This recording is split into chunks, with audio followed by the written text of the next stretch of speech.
Bienvenue dans l'inconnu.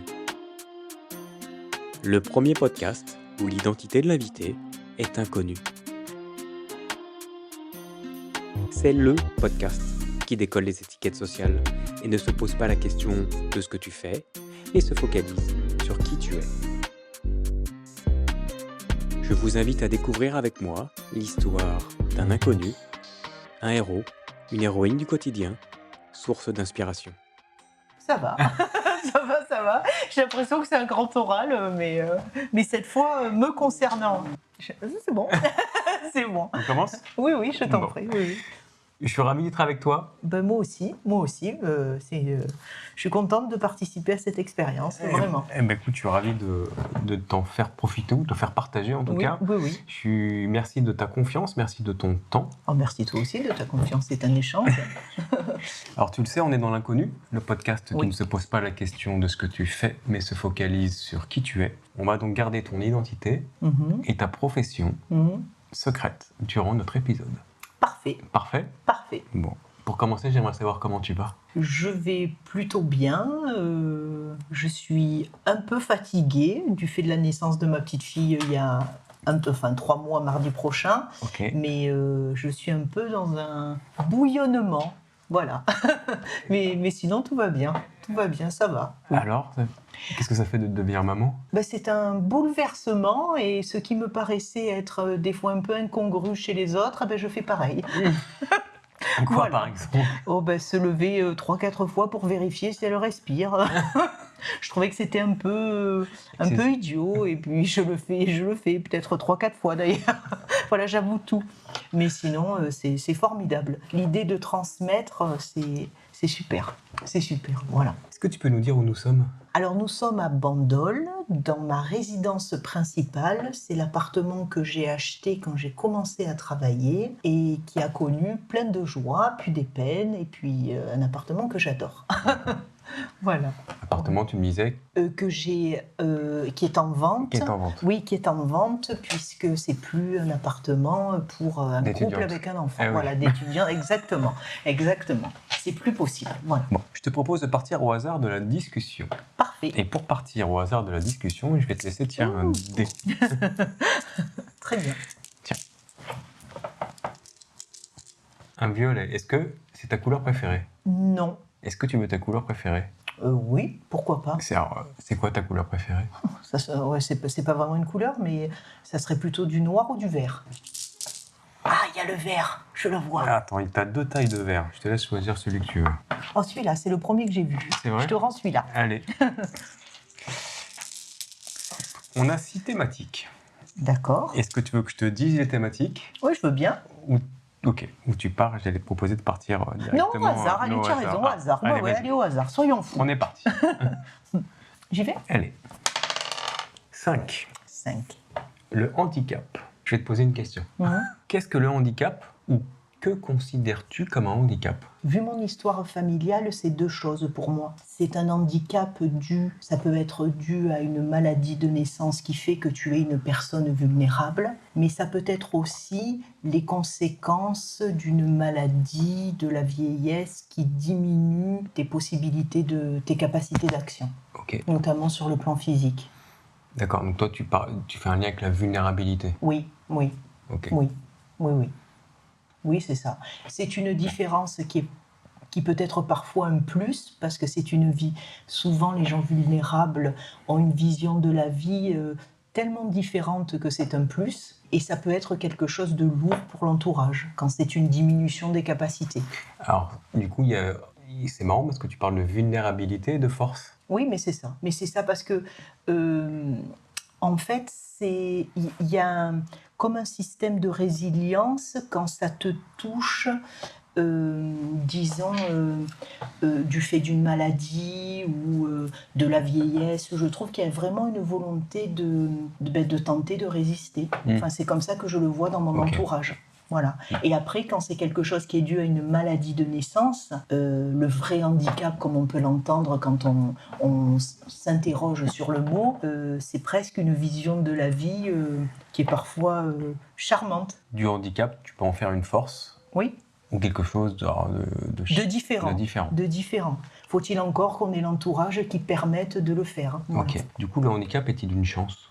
Dans la société dans laquelle on vit, je ne sais pas, honnêtement. Si on prend l'exemple que j'ai, moi, d'un proche qui est handicapé de naissance, quand il y a des phases où il arrive à comprendre qu'il est différent des autres et que tout ce que font les autres, lui, n'y a pas accès, je ne suis pas sûre que ça soit une chance. Je suis pas sûre. Donc c'est la vision de la société vis-à-vis de la personne ? Oui. Qui fait que c'est pas une chance ? Non, je crois pas. Ça amène de belles choses, mais je crois pas que ça soit une chance. Ok. Ça amène quoi comme belles choses, par exemple ? Pour l'exemple que je te citais, une vision de la vie insouciante, ou alors une candeur qui fait que des fois, cette personne va vouloir te trouver une solution et ça peut pas fonctionner parce que c'est tellement candide que c'est pas réalisable. D'accord. Voilà. Par exemple, le meilleur moyen pour qu'il n'y ait pas de monde dans le supermarché, c'est d'y aller quand c'est fermé. Ok. Ouais, du coup, c'est joli. Mais c'est pas faux. C'est pas faux. Mais bon, voilà. Voilà. On part sur une deuxième thématique ? Oui, bien sûr. Je t'en prie, je te laisse retirer. 3. L'amitié. Quelle est ta plus belle expérience ou souvenir avec un ou une amie ? Ma meilleure amie, ça fait 35 ans qu'on est amis. Je n'ai pas de sœur. Je ne sais pas ce que c'est d'avoir un frère ou une sœur, mais en tout cas, si je devais imaginer ce relationnel, je dirais que c'est l'amitié que je partage avec ma meilleure amie, dans les bons et dans les mauvais moments. Vraiment, c'est une amitié indéfectible. Et ta dernière expérience ? Enfin, t'as une... elle a eu un enfant il y a 2 ans. Son enfant est né le 14 février 2023. Ma fille est née le 13 février 2025. Okay. Et c'est toute notre vie, c'est comme ça. Et puis, des soutiens, on se soutient beaucoup. J'aime beaucoup avoir son avis sur les choses que j'accomplis. Et puis elle aussi. Oui, c'est quelque chose d'important dans la vie. Des fois, plus important que les liens familiaux. Ok, c'est exactement ce à quoi je pensais. C'est vraiment de la famille de cœur. Ah oui. Et puis d'ailleurs, pour mes proches, elle est considérée ainsi et dans sa famille, je suis considérée comme ça. D'accord. Oui, avec une place à part. Oui. Et qu'est-ce que l'amitié ? Quelle est la plus grande leçon que tu as appris l'amitié ? Ne pas être égoïste. C'est-à-dire ? C'est-à-dire que l'amitié, c'est pas l'exclusivité. L'amitié, c'est au contraire être rassuré par le fait que votre ami est heureux, même si qu'il doit accomplir, des fois, ça peut être en contradiction avec votre vision des choses à un moment donné. Oui, c'est ça. Le sentir heureux, oui. Donc, être dans le don. Oui, oui. Oui. Et pas d'exclusivité non, c'est ma meilleure amie ou c'est mon meilleur ami. Voilà, exactement. Qu'avec moi. Ou... Ouais, ça c'est des conneries, ça. D'accord. C'est des conneries. C'est bien, c'est clair, c'est net. Non, voilà.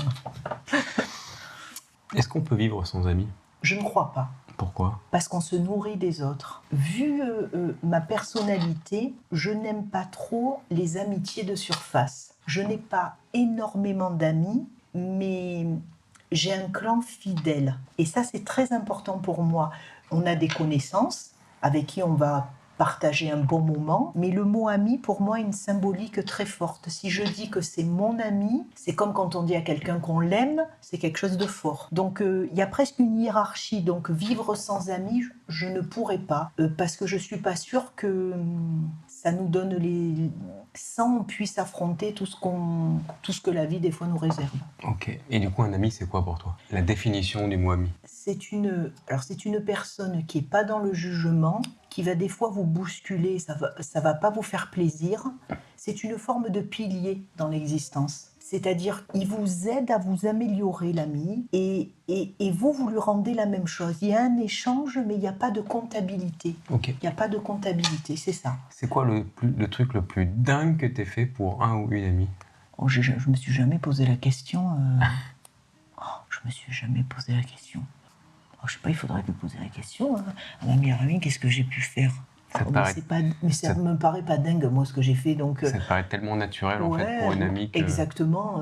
Le soutien dans des moments difficiles, et puis vice-versa, d'ailleurs, où les gens, ils ont plutôt, en général, c'est terrible de dire ça, mais j'ai un métier où on est beaucoup dans la nature humaine, fait un peu de l'anthropologie, les gens, ils ont tendance à fuir quand ça va mal. Okay. Et c'est peut-être, un soutien indéfectible. Mais j'ai pas trouvé que c'était dingue, ça me paraissait tellement évident. Tellement naturel. Ouais. Ah ouais, tellement naturel. Bon, on parlera parlera de ton métier plus tard. Oui.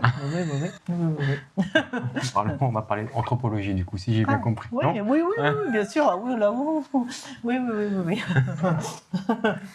On se fait une troisième thématique? Oui, allez. Allez, vas-y. Je te laisse retirer le dé. Et c'est le 3. Bon, on va retirer. Oui. Parce que c'est l'amitié encore. Ah, le 1. Le 1. L'amour. Ah, vaste sujet. J'aime bien voir les... Il n'y a pas de caméra, mais j'adore voir les expressions... Oui, c'est vrai. Ouais. C'est marrant. Ouais, c'est pas le truc qu'on parle aussi. Bon, ouais. C'est très, très, très, très joli. C'est quoi l'amour pour toi? C'est basé sur la confiance. Une confiance indéfectible. Finalement, ça peut être proche de l'amitié, mais sous une autre forme. C'est quelqu'un... l'amour, c'est un sentiment qui vous transcende d'abord, parce que ça vous tombe un peu dessus. Des fois, vous ne savez pas comment c'est arrivé. Et puis, oui, c'est basé sur la confiance et l'authenticité. Ok. Moi, c'est des mots que j'aime. Confiance, authenticité. Donc, tu relis l'amour et la partie amitié. Oui, parce qu'il y a aussi...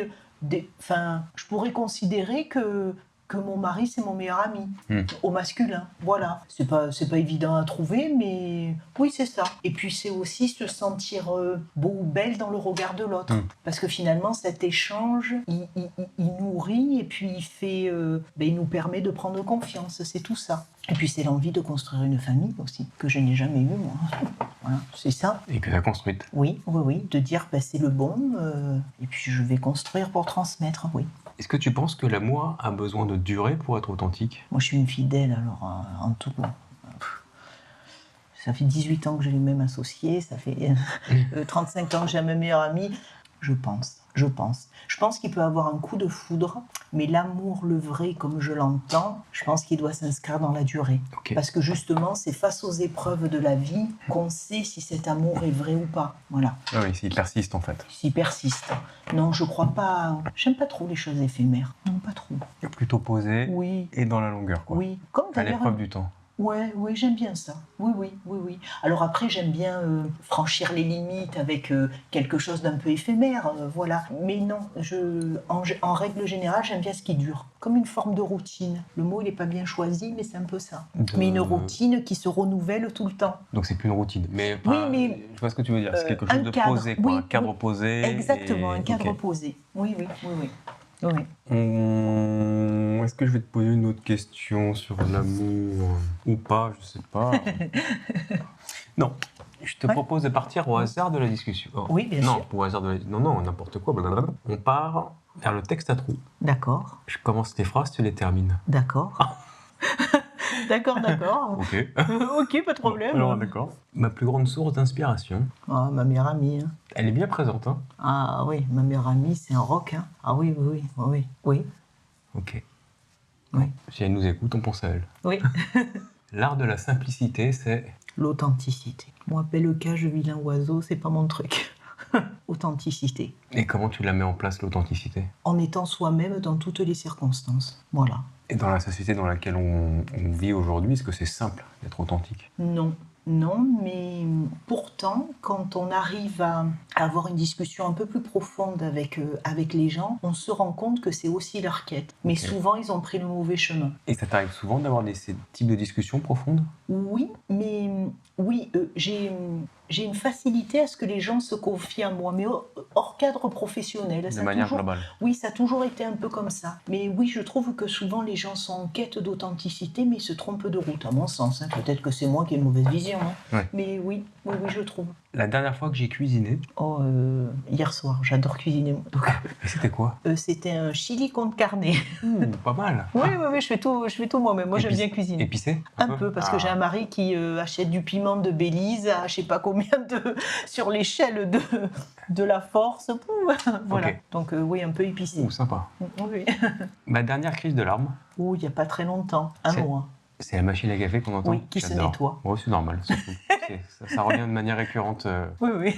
avec mes invités. Ah oui. Il n'y a pas de pub pour la marque qui...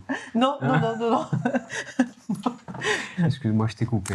Oui, il y a un mois à peu près, oui. D'accord. Oui. Tu veux nous dire sur quel sujet?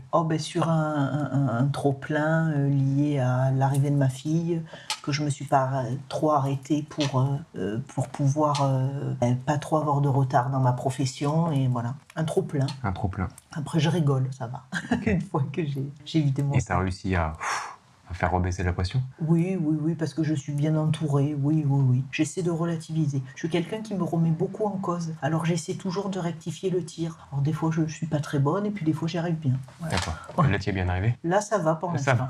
Ça va. Ça tient. Ça tient. Okay. Ma dernière boulette. Moi, on m'appelle Pierre Richard. Alors. Là, ça ne me vient pas, mais il doit y avoir un truc, c'est sûr. Hein. C'est sûr. Ouais. Si ça te revient, tu me dis. Oui, okay. oui. On passe à la prochaine. Je pense que la société devrait valoriser davantage... le mérite. C'est-à-dire? C'est-à-dire qu'il y a des gens qui travaillent énormément, qui font beaucoup de choses dans la vie, que peu importe la profession qu'on fait, qui ne sont pas valorisés. Ils ne sont pas valorisés par le salaire, ne sont pas valorisés dans la vie. Je trouve que les gens qui ont la parole aujourd'hui, ce n'est pas forcément des gens qui le méritent.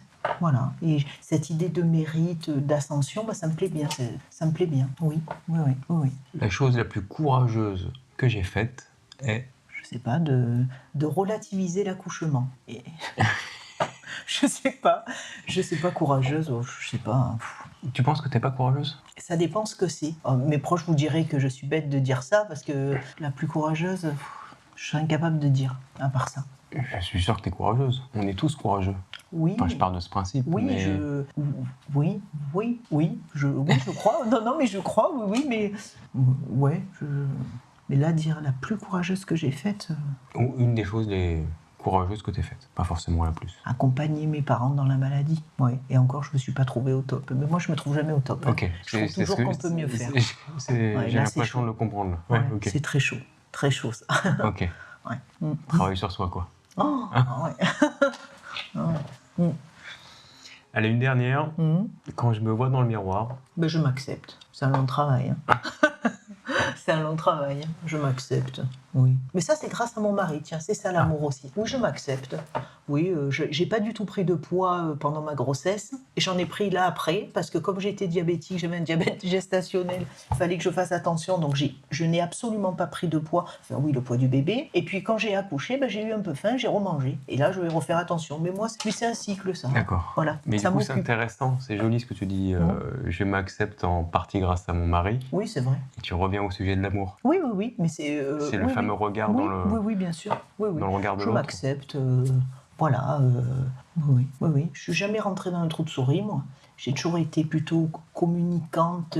Voilà, donc... je m'accepte. Voilà. On a une petite pensée pour ton mari. Oui, c'est vrai. Oui, bien sûr. On passe à la question d'un inconnu. Oui. Chaque inconnu pose une question au prochain inconnu. D'accord. Je vais donc te poser la question du dernier inconnu. D'accord. Qui est: que représente pour toi le sel de la vie, le sel de l'existence? Tu as 2 heures. Le sel de la vie, le sel de l'existence. La famille, et je dirais la joie de vivre. Parce que si on perd la joie de vivre et qu'on a un environnement très favorable, plus rien n'a de saveur. La joie de vivre, oui. De toujours s'émerveiller, de toujours garder cet enfant qu'on a en soi. Ok. Oui. Et tu arrives à le cultiver, à le garder, cet enfant? Oui, avec des hauts et des bas, mais je suis plutôt...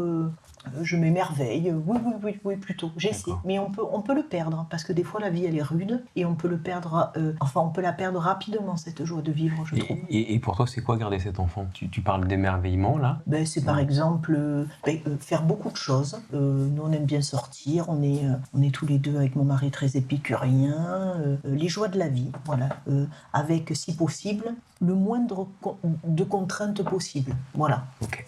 Voilà. Donc ça passe, c'est vrai, par l'argent, ça passe par les tuiles qui nous tombent dessus des fois dans la vie, mais oui, faire des choses, profiter, voilà. D'accord, oui, de manière épicurienne. Oui. On passe au non-sujet. Oui. Est-ce que pour toi, il y a un sujet qui te vient de gratter quand il arrive autour de la discussion? Que je n'aime pas, qui me... Ouais. Mais tout m'intéresse, je veux dire, les polémiques un peu stupides. C'est quoi une polémique un peu stupide? Des sujets un peu idiots, un peu monter les gens contre les autres, ça me gonfle un peu, moi. Ok. Ouais, Ça, c'est des sujets qui me gonflent. Alors que il y a une réalité. Ouais, ça me gonfle un peu, moi, les sujets la démagogie, tout ça, ça me gonfle un peu. D'accord. Donc, c'est pas forcément des sujets, c'est des façons d'être. Oui. La partie démagogie, la partie monter les uns contre les autres. Oui, voilà. Ça, comme sujet. Voilà. Ok. T'en avais un en tête, mais Non, mais j'allais dire la question. J'allais parler de la question du genre, où je trouve qu'on en fait beaucoup aujourd'hui, alors au contraire, moi je pense que le normaliser, c'est pas en faire une question d'actualité toutes les 5 minutes. Ok. Parce que chacun a droit à sa place. Voilà. Donc ne pas polariser. Exactement. Avant de partir, s'il te reste quelques jours, quelques mois avant de mourir, qu'est-ce que tu ne souhaiterais pas regretter? Qu'est-ce que tu aimerais faire? 2 choses. Rappeler à ma famille que je les aime et voyager. Oui. Ok. Voyager avec qui? Avec mon mari et ma fille. Et... Ta meilleure amie? Ma meilleure amie aussi, bien sûr. Me faire un week-end à Las Vegas, tiens. Voilà. Pas mal. Ouais, voilà. C'est surfait, mais c'est rigolo parce que c'est un parc d'attractions. C'est ça. Parc d'attractions capitaliste. Exactement, voilà, pouf. On passe au partage de vie. Tu vas retirer le dé et je te donne les consignes. Oui. Et si tu fais un chiffre pair, ce serait de nous partager le conseil que tu aurais aimé recevoir plus tôt. D'accord. Si tu fais un chiffre impair, ce serait de nous partager le moment le plus douloureux que tu as traversé, mais surtout de nous dire quelles sont les ressources que tu as utilisées pour t'en sortir. Et tu mettras la profondeur que tu veux pour le partage du moment le plus douloureux. C'est pas tant le moment le plus douloureux, c'est surtout les ressources que tu as utilisées. D'accord. Okay. Je te laisse tirer. 3. Impair. Ouais. Donc c'est le plus douloureux, c'est ça? Non. Qu'est-ce que j'ai mis en place? J'ai mon père et ma mère qui ont été malades 30 ans d'écart. Le premier, mon père, j'avais 20 ans, et ma mère, il y a 4 ans. Qu'est-ce que j'ai mis en place?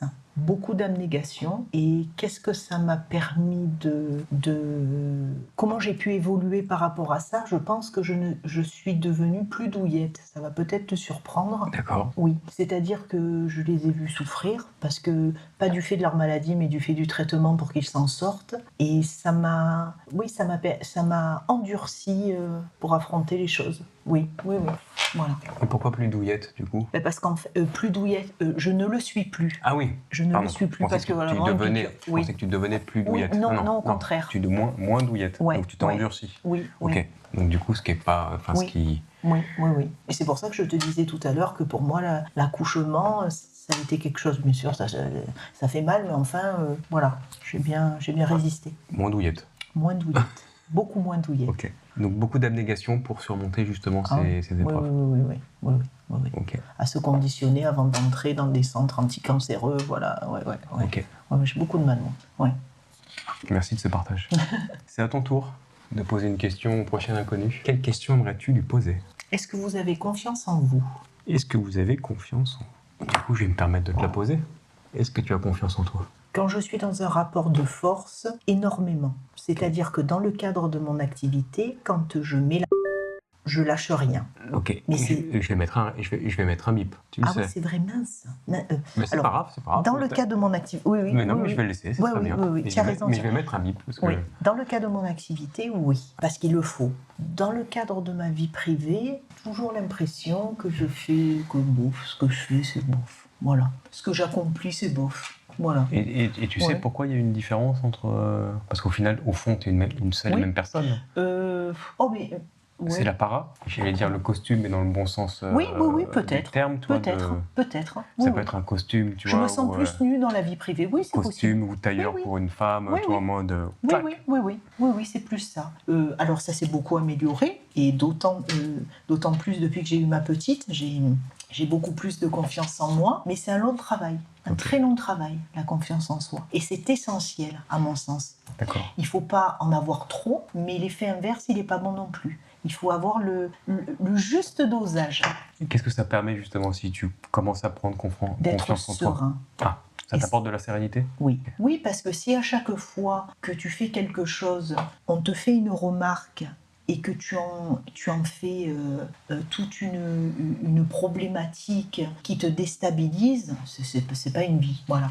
Au contraire, ça permet d'être serein. Ok. Voilà, d'être stable. Parce qu'on peut être stable sur le plan psychologique, et je pense l'être, mais il faut pas se dévaloriser. Et c'est important, la confiance en soi. Ok. Oui. Tu te dévalorises des fois ? Ah oui, bien sûr. Ah oui, bien sûr.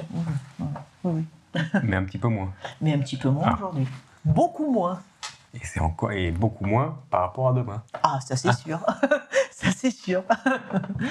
On passe au titre de l'épisode. Oui. Ce sont mes invités qui choisissent le titre de notre épisode. Est-ce que tu as quelques mots, une petite phrase pour le titre de notre épisode ?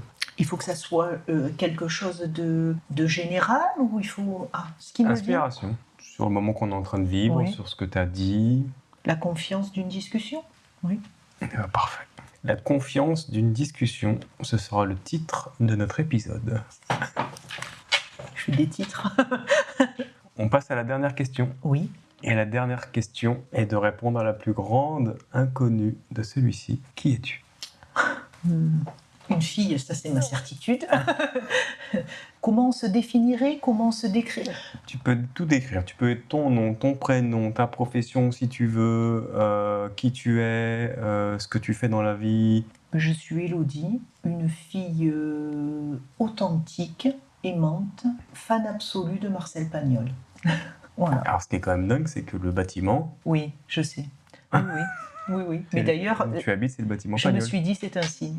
D'accord. Oui. Quand j'ai acheté, je me suis dit Énorme. c'est un signe. Oui. Mais fan absolu, à pleurer devant la trilogie, devant la gloire de mon père. Oui. Ah, c'est joli. J'adore la façon qu'il a eu d'écrire les sentiments avec beaucoup de pudeur.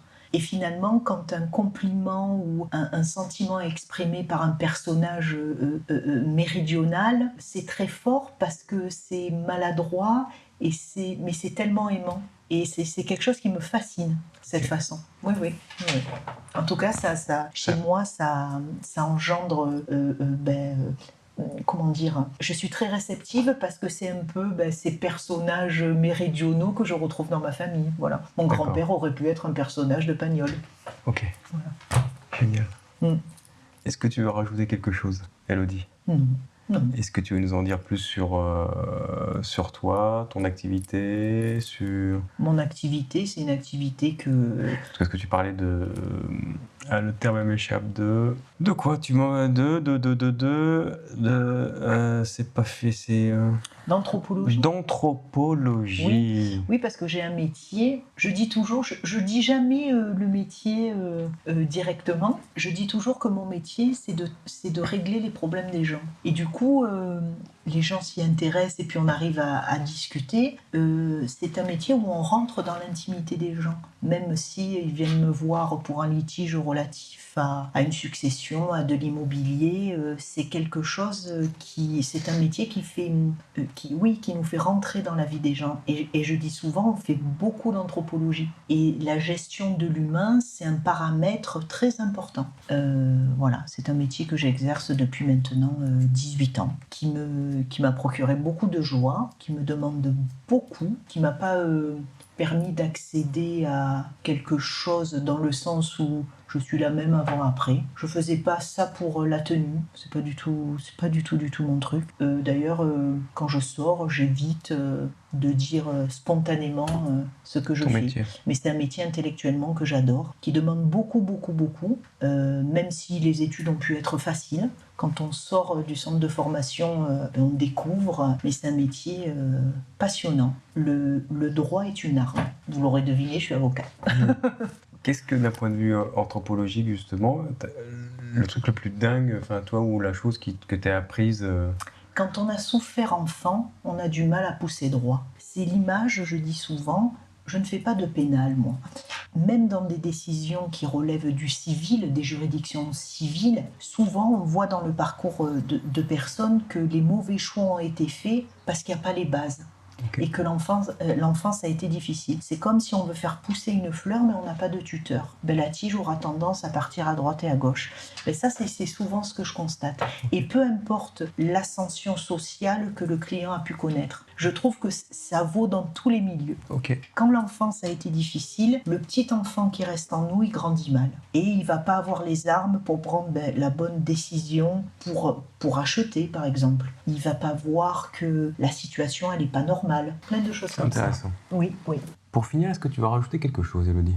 Que je suis contente d'avoir fait cette super expérience. Voilà. Qu'est-ce que tu en retires ? Que parler de soi, c'est pas évident. Je le savais, mais pas à ce point, parce que ça remine. Moi, j'ai les entrailles. Ça bouge, là ? Oui, qui sont touchées. Tout le monde est au garde à vous. C'est vrai ? Oui. D'une manière positive ? Oui, d'une manière... Agréable ? Ah oui, d'une manière positive et agréable. Ça peut être aussi désagréable. Bien sûr. Non, c'est pas du tout désagréable. Non. C'est OK pour toi ? Oui, c'est OK. Bon, merci beaucoup. Merci à confiance. toi, Arnaud. Merci. Pour notre échange dans l'inconnu où le bonheur est parfois caché. J'espère que vous avez tout autant apprécié que moi mon échange avec Élodie. Je vous invite à partager. Pour soutenir mon travail, n'hésitez pas à commenter, vous abonner et mettre des étoiles sur vos plateformes de podcast. Je vous dis à la semaine prochaine, même jour, même heure. Merci Élodie. Merci.